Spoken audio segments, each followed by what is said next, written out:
no derramamento, está quando eles, após edificar o templo de Zorobabel, levantaram o altar, colocaram o sacrifício sobre o altar, começa a haver uma mistura de sentimento. O José e o Uso estão saudosos, lembrando do tempo de Salomão. E os velhos jubilam, dizendo: que saudade! Aquele era aquela tempo, aquele era aquele momento festivo e de glória. Essa casa levantada não passa de uma chopana. Os novos que nasceram na Babilônia, que nunca tiveram santo raio, eles festejavam, jubilavam, dançavam, pulavam, expressavam uma alegria, porque agora tinha um santuário para prestar culto. No meio dessa turma está o octogenário, um velhinho de 84 anos, o irmão Ageu. E Ageu arruma o esqueleto, raspa a garganta, enche o pulmão de ar e abre a voz, enquanto os velhos murmuram e reclamam, lembrando do passado, e os novos jubilam e festejam pelo que está diante deles. Ageu profetiza, porque assim diz o Senhor dos Exércitos: ainda uma vez, daqui a pouco, farei tremer os céus e a terra, o mar e a terra seca. Aleluia! Farei tremer todas as nações. Virão as coisas preciosas de todas as nações, o desejado, e encherei esta casa de glória, diz o Senhor dos Exércitos. Minha replata, nem o ouro, diz o Senhor dos Exércitos. E a glória desta última casa será maior que a da primeira, diz o Senhor dos Exércitos. E neste lugar eu darei a paz, diz o Senhor dos Exércitos.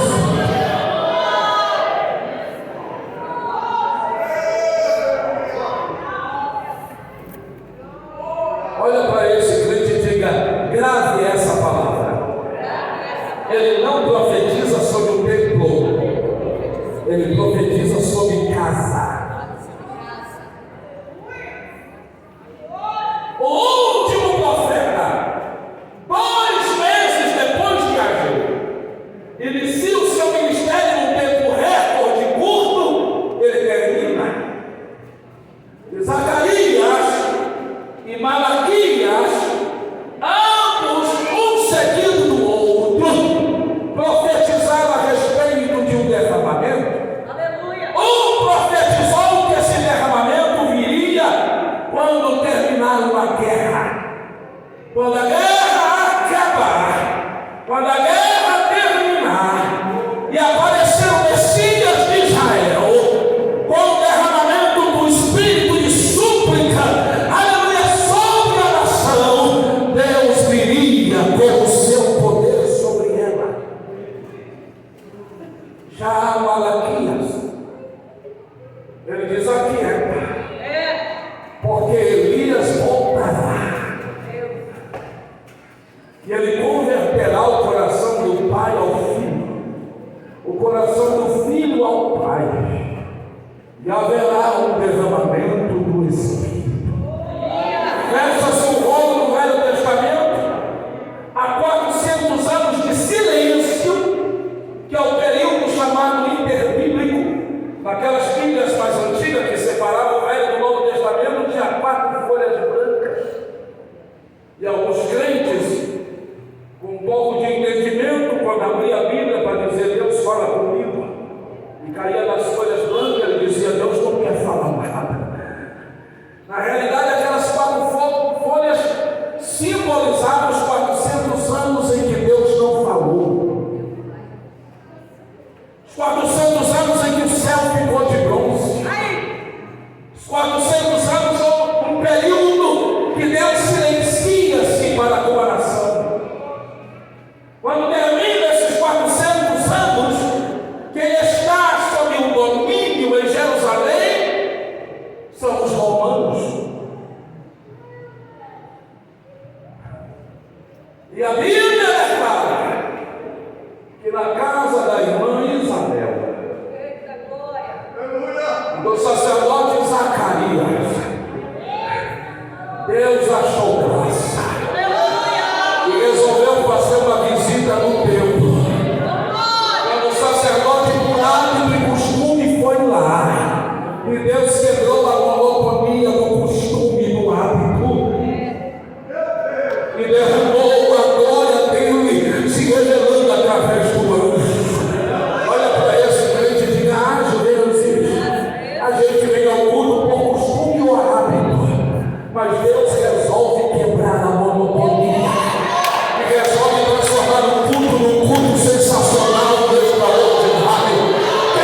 Eu enviarei um outro consolador.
Ao terceiro dia levanta, ressuscitando, apresenta-se a mais de 500 pessoas.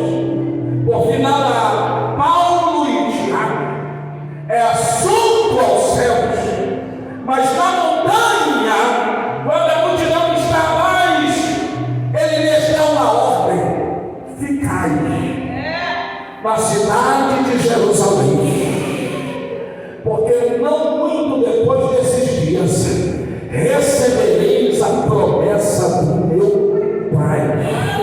Atos 8, ele continua: mas recebereis poder ao descer sobre vós o Espírito Santo, e ser-me-eis testemunhas em Jerusalém, Judeia, Samaria e confins da terra. E é assunto aos céus. A igreja passa a orar, e no 10º dia de oração, após a ascensão de Jesus, a Bíblia diz: cumprindo-se o dia de Pentecostes, estavam todos reunidos no mesmo lugar, e de repente um som veio do céu, como um vento veemente e impetuoso, encheu toda a casa em que estavam assentados, e foram vistas por sobre eles línguas repartidas como que de fogo, as quais pousaram sobre cada um deles, e todos foram cheios do Espírito Santo, e começaram a falar em outras línguas, conforme o Espírito lhes concedia que falasse. A multidão que está ao redor deles: o que é isso? 9h da manhã, eles estão bêbados. Pedro toma a palavra e diz: isso aqui não é vinho, mas é o que o Espírito disse pelos lábios do profeta Joel, que nos últimos dias disse Deus: eu derramarei do meu Espírito sobre toda a carne, e vossos filhos e vossas filhas profetizarão, vossos jovens terão visões, e os velhos sonharão sonhos.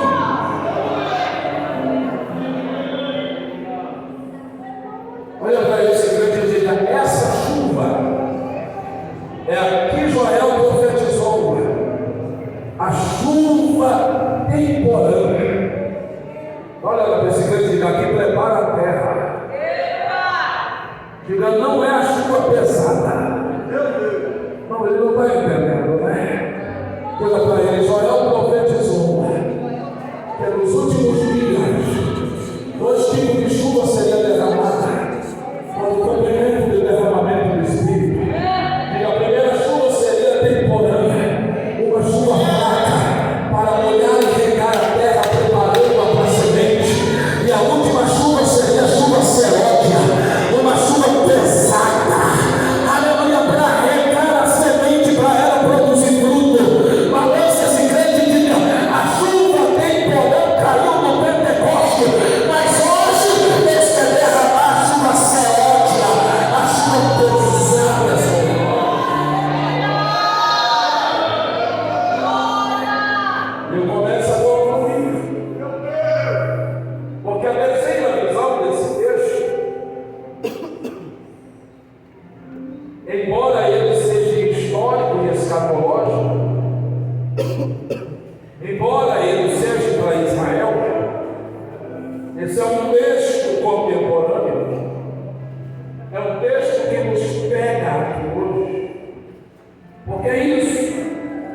Porque Paulo, em Romanos 16:4, ele diz que a igreja é tanto dos gentios quanto de todas as nações.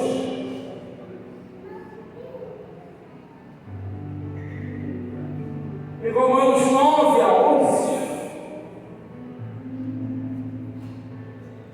ele declara que Deus chamou um povo que não era povo, a uma amada que não era amada, e a esses fez filho do Deus vivo.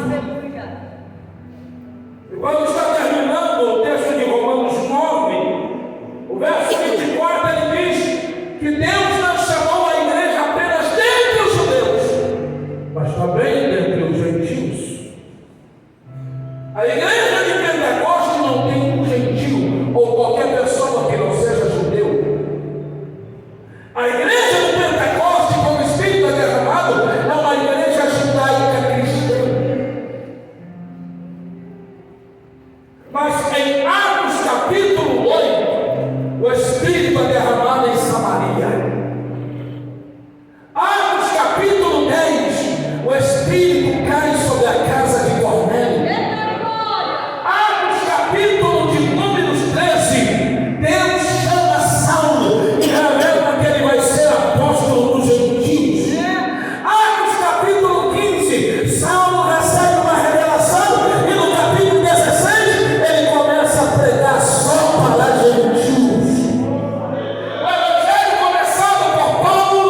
derramamento do Espírito nos pega, nos condiciona, nos coloca debaixo e também está sobre nós.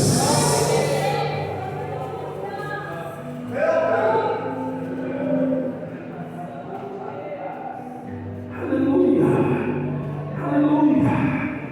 O Senhor prova isso, prova. Paulo está pregando. Quando o Espírito Santo vem em Pentecostes, em Atos 2, ele diz: convertei e recebereis a promessa também. Que promessa de Joel 2? E no verso 39 ele declara: porque esta promessa vos diz respeito a vós, os que estavam ali presentes, aos vossos filhos, à geração seguinte, a todos que estão longe, os gentios, do capítulo 8 e capítulo 10, e a tantos quanto o nosso Deus chamar, nós que estamos aqui hoje de manhã.